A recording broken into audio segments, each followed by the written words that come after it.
Hello and welcome to Payoff Pitch, Action Network's Major League Baseball betting podcast. I'm Sean Zerillo, joined today by Grant Neefer from Scores and Odds to help you break down the first game of the 2025 Major League Baseball regular season and the first game of the 2025 Tokyo series between the Chicago Cubs and the Los Angeles Dodgers, going down on Tuesday morning, 6:10 a.m. Eastern Time, 3:10 a.m. Eastern Time, or 3:10 a.m.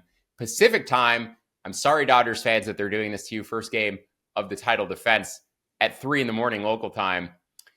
And Grant, we're going to talk about the Cubs and the Dodgers. We're going to talk about the Tokyo Dome, which is a different environment than we typically see in Major League Baseball because of the dimensions. 330 to each corner, 400 to center field, but the power alleys are in a little bit compared to the average Major League park. Typically, average Major League power alley around 375. These are around 360, so 15 feet shorter to both left center and right center, and I think it does increase opposite field power potential for these hitters. Looking at Japanese park factors over the past several seasons, this park has played around neutral in terms of a run scoring environment, a few percentage points above, a few percentage points below year by year, but going over a bigger sample because we do have a substantial sample for the Tokyo Dome, it plays around 5 to 7% above the Japanese league average. Where does that come from? Well, with those shorter power alleys, you do get an uptick in home runs. The home run factor for this park is about 15% above the Japanese league average. Looking at the past several seasons, 13% above last year, 17% above in 2023, 16% above in 2022, and 28% above in 2021 is the outlier number. Typically, as I said, is around 15% above the Japanese average for home runs. But as a result of those power alleys being in, the outfielders don't have as much ground to cover. So you rob triples, you rob singles. The doubles factor seems to be relatively normal, and the home run factor seems to be inflated. So fewer singles, fewer triples, increased home run factor due to those shorter power alleys. Grant, I spent a lot of time over the past few days looking at spray charts for guys to try to find guys who like to pull it into those power alleys, or more specifically, guys who like to hit it to the opposite field power alleys, and they may get a little extra juice on the baseball in this park. A ball that may go off the wall or get caught by the center fielder may carry out of the park this week. So with that being said, Cubs and Dodgers, I think some of these home run props are a little bit overinflated relative to where they should be. If you increase the expected home run factor for these guys by about 15% compared to a major league average park. And with that, Grant, you've got a few home run props you're targeting. I think two that we agree on, including this first one. Go ahead and give it out. Yeah, the first one I'm going with is going to be Kyle Tucker. You can find this anywhere from plus 560 all the way to plus 600. I like it regardless. And you talked about all the ballpark factors. Two things you didn't mention is one, the wall heights are sitting at about 14 feet. I don't know. It said 4 meters, but I'm not doing that conversion. 13, 14 feet. So it's a little bit higher than you get with most ballparks. A lot of ballparks, they'll have like an 8-foot wall and then all the way up to like 14 feet. So higher overall walls, but yeah, like you said, the power alleys, they are a bit further in. I mean, just kind of across the board. I mean, you'll see with a lot of different ballparks, most MLB ballparks, you'll see more of a kind of, I don't even know the geometric shape, but you'll see it start to get deeper quicker in the power alleys, and that's why it curves a little bit more, right? Yeah, I mean, this one's more of a not quite diamond. But yeah, it's just kind of going straight out to center field. So yeah, those power alleys are quite a bit further in. So by the way, I'm doing all these home run bets. I don't mind the doubles bets on any of these either. I'm just saying it straight away. I'm not listing the exact odds on them. You can go find the best odds that drastically vary based on site to site. But the best odds for doubles on each of these bets, each of these players, is going to probably be a good bet. But yeah, with 13, 14-foot walls, you have a great chance of hitting it off the wall. Again, going to suppress singles, going to suppress triples, but it's actually a plus for doubles. Overall, minus for run suppression compared to shorter walls. But yeah, great for home runs. So Kyle Tucker going up against Yamamoto. Yamamoto is a reverse splits pitcher. It's not great. I mean, overall, not the best matchup, but we're not playing this because it's the best matchup. We're playing this because we're getting Kyle Tucker at plus 600. Kyle Tucker on a 40 plus home run tear last season before he got injured. So he's been getting better every single year. We've talked about this. in both the podcasts we've done so far for the playoff pitch, or both the ones I've been on. And I know you're high on Tucker, and some people aren't as high as I am, but I'm a lot higher than most people. I think it was a great addition for the Cubs. Guy has a ton of pop, and he's just one of those guys that keeps getting better, entering his home run prime years. So I really like him this year. I'm way higher on it. And anytime I'm getting plus 600, even though it's a tough matchup overall going up against Yamamoto and that bullpen, Yamamoto's probably only going 4 to 5 innings. I don't expect him to go much higher. It's beginning of the season, not even technically the real beginning of the season, because this is a week before, or a week and a half, however long before the games actually really start. So they'll have a nice little break afterwards. Not expecting a long leash for Yamamoto, so not really playing too much into the reverse splits, the bad overall matchup. Plus 600 is just a silly, silly line for Tucker for a home run, and what is essentially just a slight downgrade. And then I think his best line for a double is plus 370, or no, it's plus 400 over at Bet Rivers. Really like that too. You can bet them both. You can bet either. Both of them offer a decent amount of value here. If Tucker hits 30 home runs this year, he has about an 18% chance of hitting a home run, assuming he gets 4 plate appearances in an average game. But if you increase for that home run factor by about 15%, you can get him closer to 21% for this game at about plus 375. And, a fair projection for Tucker to homer, as you said, getting him closer to 6-1. I think Tucker's a solid value bet. As you mentioned, as I mentioned on the player props episode, I think Tucker can push closer to 40 home runs this season. I'm basing that off of a 30 home run projection. If you think Tucker has 40 home run power, there's definitely value, or substantial value, in that line. At 30 home runs, I still think there's value. I'm going to backtrack a little bit and talk about the game. Now, Mookie Betts seems unlikely to play in both of the games of the Tokyo series. He's dealing with an illness. He's lost apparently 15 pounds since they've been over in Japan, which is super concerning in that short of a period of time. But with Betts out for game 1, assuming Betts is going to be out, I make the Cubs around minus or plus 120 here. I would bet them down to plus 130. I also make the total around 8.3. So, but the over 8 to minus 102. We've seen this total come down from 8.5 to 7.5. Now it's 7.5 juice to the over. I've seen some 8 to plus money. I feel like it is going to close around 8 minus 110 after Betts came out.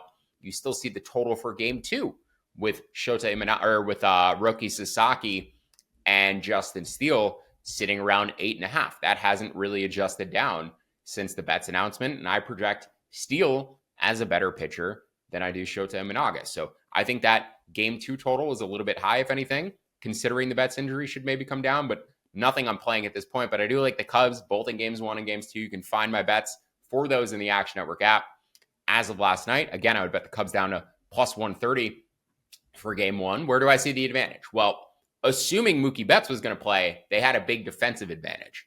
The Cubs, with Betts out, you trade some of that defense back, take some of the hitting out for Miguel Rojas, because Rojas has been a top 5 defensive shortstop by DRS over the past 2 seasons. Dansby Swanson, the Cubs shortstop, number 1 over the past 2 seasons, best defensive shortstop in baseball by outs above average and by defensive runs saved over the past 2 years. So rock solid defensively.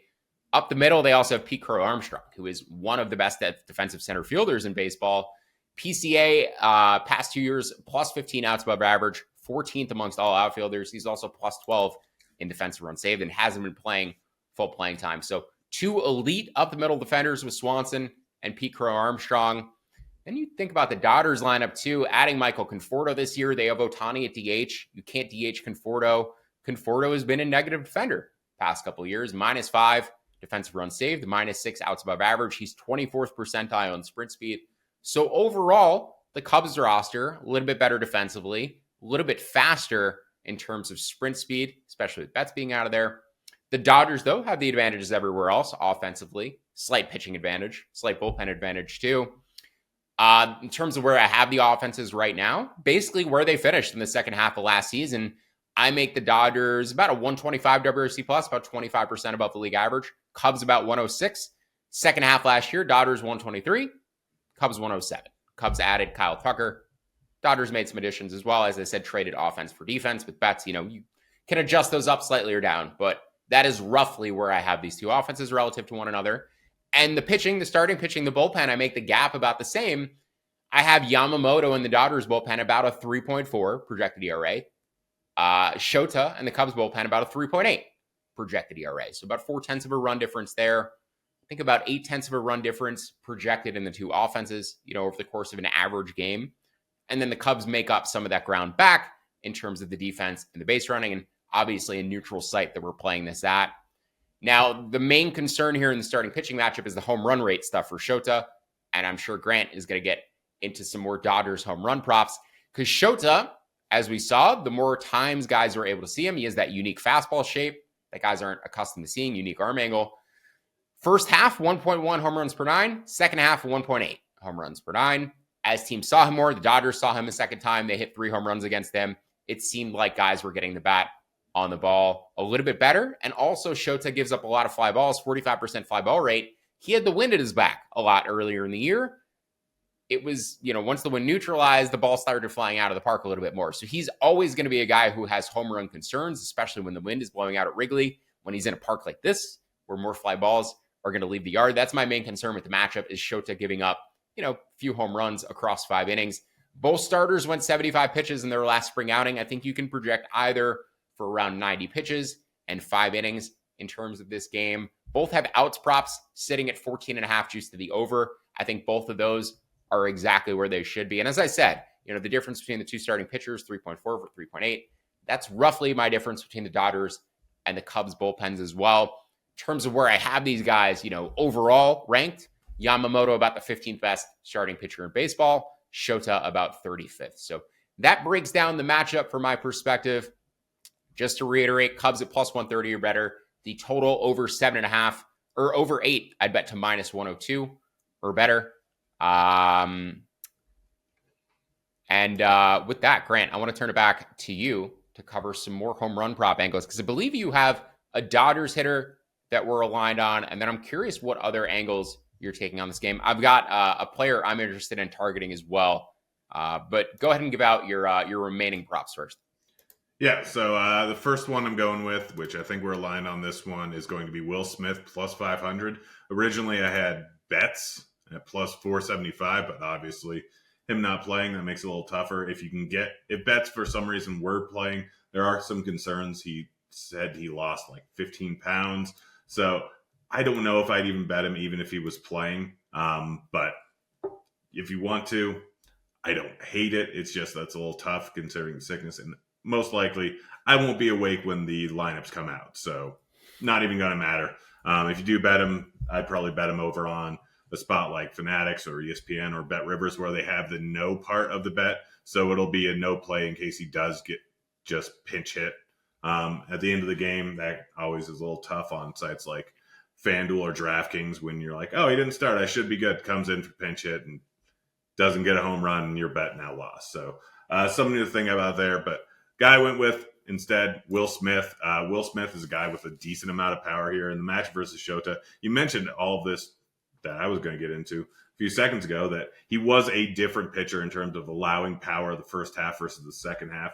Pretty drastic difference. And you're going to see that from a guy first year in the league, starting to figure things out more, starting to figure out that different fastball. And overall, guy ranks as kind of a average splits, should be giving up more home runs, has a little bit of positive regression probably coming his way or negative regression rather, coming his way for home runs versus lefties, but extreme fly ball pitcher, and he's going up against a team that has a lot of power. So Teoscar, Ohtani, and Will Smith are the guys I'm looking at. Will Smith plus 500, way too high of a number there for him. Like, he's a good home run hitter, and Shota kind of projects as like a 1.6, 1.7 home run per nine type of guy, given the ballpark upgrade, playing over there in the Tokyo Dome, the shorter power alleys, the shorter left field, right field walls, and the decompression kind of, or dome pressurization, because it is a balloon, kind of even out, so the walls aren't as much a concern. So overall, a great spot there. And then looking at Teoscar, sitting at plus 400. Again, one of the most consistent power hitters over the last, I think, 5-6 years.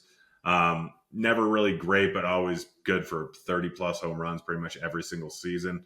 Guy has some pop. Again, average splits with Shota. Gave up 1.4 home runs per nine over the course of the season to righties, and we're expecting more considering they kind of figured it out later on. So again, kind of projects closer 1.6, 1.7. Overall, a very good matchup for righty power. And then lastly, Otani. Again, average splits showed us probably due for some negative regression in terms of home run to fly ball variance going up against lefty. And Otani is just too darn good. I generally hate betting Otani to hit a home run. I rarely ever do it. But there's a spot where he's getting a good ballpark going up against a pitcher who gives up a ton of fly balls, and all his metrics in terms of power are just incredible. We're getting plus 250, plus 255 for him, depending on where you're looking at. And that is just far too high of a line going up against a pitcher that gives up a lot of power. So overall, like all those, and if you're looking at the doubles lines, like love Teoscar sitting at plus 370 over at FanDuel for a double. Love Will Smith sitting at plus 390 over at Bet Rivers, like it's still up plus 370 over at, I think it was FanDuel. And then 370 for Otani to hit a double is just an absolutely silly line, considering he could get 5 at-bats here, going up against a guy that even with average splits, lefty-lefty matchup, Otani still should be fine for a guy that's giving up 50% fly balls, and you have that tall wall over pretty much the entire outfield. So likely to hit a ball off of that. I mean, with his speed, you worry a little bit about a triple, but with the smaller ballpark dimensions, I'm not really worried about that too much. So plus 370 for a double is probably a better bet than taking his plus 255 for a home run. Could look at the total bases prop for Otani as well. Yeah, just quick back of the envelope math for me. I would put him around 28%, roughly plus 250 to hit a home run. So I think there is across the board. I think these home run props are just a little bit long considering the ballpark dynamics, the park factor for home runs. Before I get into my final bet, just want to remind people March is the best month of the year, not just for sports, but also for getting the best deal on Action Pro. Right now, you can get Action Pro for just $5 a month for the entire year. Since March, that means the NCAA tournament. With an Action Pro account, you'll get Sean Kerner's bracket simulations, Nick Giffin's player props, Stuckey, and other Action Experts picks 30 minutes before they get out to everybody else, and more. Plus, since it's an entire year of Action Pro, you'll be covered for baseball season and next college football and NFL seasons too. So go to actionnetwork.com/March to get on board. I want to just touch on some other player props before we close things out here. I'm also going to give out one more future for the 2025 season that I added over the weekend. Just wanted to echo Grant's thoughts on Will Smith. As I said, I was looking at some spray charts. Will Smith likes poking the ball to that opposite field power alley. He has a ton of doubles, bunch of home runs into that right center field corner. Going against the lefty here, I think he's going to have good opportunities to hit the type of baseballs in order to get, into a competitive chance for this prop to cash. But the line to me is a little bit too long. As I said, adjusting for the park factor, I would put him at about 18% to hit a home run in tomorrow's contest. So the weird thing I noticed going through the Dodgers player profiles on Baseball Savant, Will Smith 6th percentile in bat speed, Mookie Betts 14th percentile, Freddie Freeman 20th percentile, Otani, Teoscar swing the bat really hard. Everybody else on their roster has like really low bat speed. I'm wondering if there's some sort of correlation between guys who are able to make adjustments as they swing and low bat speed. And that's why these great hitters have very low bat speed profiles. I wonder if there's something to that we'll learn the more we play around with bat speed data, the more bat tracking data that we have. It just stood out to me that these great hitters all have very low bat speed percentiles, and bat speed tends to correlate with power, but these guys seem to be maybe adjusting their swings while they're swinging, and as a result, you're not putting your full power on the swing. You're able to, tweak and poke something to the opposite field by adjusting as the pitch is coming in. So just found that very interesting that Will Smith has a very low bat speed percentile, but in terms of power, still projects to hit 20 home runs every year. At that level, I think he's a value bet in terms of his home run odds for game one. The one Cubs player who stood out to me was Pete Crow Armstrong. I'm expecting a step forward for PCA this year. I mentioned his defense, which is what keeps him in the lineup every day. He also is much better against righties than he is against lefties as a left-handed hitter. As Grant mentioned, Yamamoto is a reverse splits guy. And also, the Dodgers have 4 lefties in their bullpen. They're not going to mess around with Tucker here, and give him a comfortable at bat. And PCA is probably close enough in the lineup to Tucker that they may end up leaving him in. I think Bush's sandwich. Then they have another righty, and then it goes to PCA. So there's a scenario where you have 3 lefties out of 4 hitters. The Dodgers probably bring in the lefty, deal with the righty, but keep in the lefty for all 4 hitters. But in terms of a steal prop, PCA is 3-1 to get a steal. He's in the 100th percentile in baseball in sprint speed. This guy's an elite athlete. And then the power and the production, I read an article yesterday on MLB.com about PCA moving his location in the batter's box. He went deeper into the batter's box over the second half of last season and really improved his production against breaking balls. He actually crushed curveballs last year, which is one of Yamamoto's main offerings. And he improved from a 64 WRC plus in the first half to a 104 WRC plus in the second half. His strikeout rate and his power improved. So I really like the improvements you saw from PCA. I think he's going to take a step forward in 2025. And as a result, I think his props going into the season are probably a bit undervalued. It's about minus 130 to get a hit or to get over half a total base. I project them around 0.98. I think that line is maybe a little bit short. I'd probably put it closer to minus 150. And then his steals prop at 3-1. You saw him stop running in September last year, which is interesting. Once the power started coming a little bit more, he's a little bit more productive. Probably wasn't standing on first base as much. But I do like his chances to potentially get a steal here. I'm not sure if I'm necessarily betting it, but of the guys I would bet for a steal prop, Yamamoto being right-handed, Shota being left-handed, I'd rather go against the right-handed starter. Just as I said, there's a chance PCA may be in the game and face several lefties later on in the game, but just wanted to shout him out as a player to keep an eye on going into this season.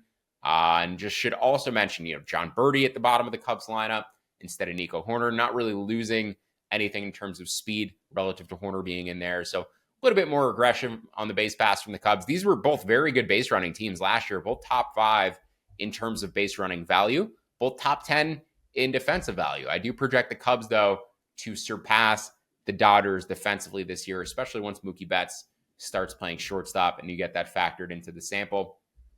Last thing I want to talk about before we jump off for the day, I added some Yankees to miss the playoffs at plus 240 yesterday. We talked about the injuries last week. Clark Schmidt also had shoulder issues yesterday. And I mean, Clark Schmidt is now their number 3 starter.